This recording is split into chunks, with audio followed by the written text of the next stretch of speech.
Magpipitong buwan matapos humagupit ang bagyong Yolanda, hindi pa rin lubusang nakabangon ang Tacloban City. Aminado ang gobyerno, ang perang nailabas para sa rehabilitasyon wala pa sa kalahati ng inilaang pondo. Balitang hatid ni Oscar Oida.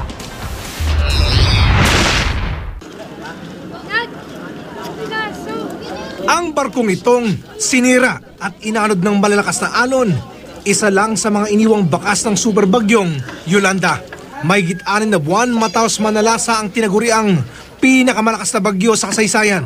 Ang lungsod ng Tacloban hindi pa rin lubusang nakababangon. At ang pinsalang iniwan ng bagyo, mistulang pilat na hindi pa rin nabubura. Parang after ng Yolanda, ganun pa rin, nasa tent pa rin kami. Parang medyo may katagalan. Mahigit 1,000 pamilyang nawalan ng bahay ang nakatira pa rin sa mga tent. Mahirap din ho kasi pag-araw, mainit. Pagka umuulan din naman, yung tubig pumapasok ko sa loob ng tent kasi nga mga butas na yung mga tent. May ilang nailipat sa mga bunkhouse na ipinatayo ng gobyerno bilang pansamantalang tirahan.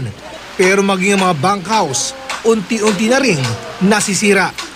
Dahil sa kawalan ng maayos na tirahan, ang mga residente, lalo na ang mga bata, nagkakasakit. 100 bilyong piso ang inilaang budget ng gobyerno para sa rehabilitasyon ng mga lugar na sinalanta ng super bagyong Yolanda. Aminado si Budget Secretary Butch Abad na mahigit 32 bilyong piso o wala pa sa kalahati ng inilaang pondo ng Kongreso para sa Yolanda Rehabilitation ang naire-release. Ayon kay Abad, prioridad ng gobyerno ang pagsasaayos ng mga napinsalang infrastruktura sa pondong nairelease na.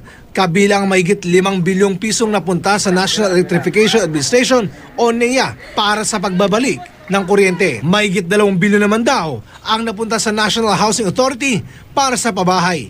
At mahigit 2 bilyong piso naman ang napunta sa Department of Public Works and Highways o DPWH para sa rehabilitasyon ng mga munisipyo, palengke, istasyon ng pulis at iba pa. Pero ang mga taga-Tacloban, hindi pa raw ramdam ang pag-usad ng rehabilitasyon. Talaga po na malaking may tutulong yan sa amin. Saan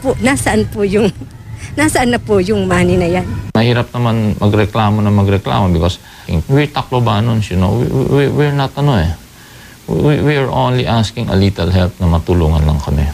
Oscar Oida, GMA News.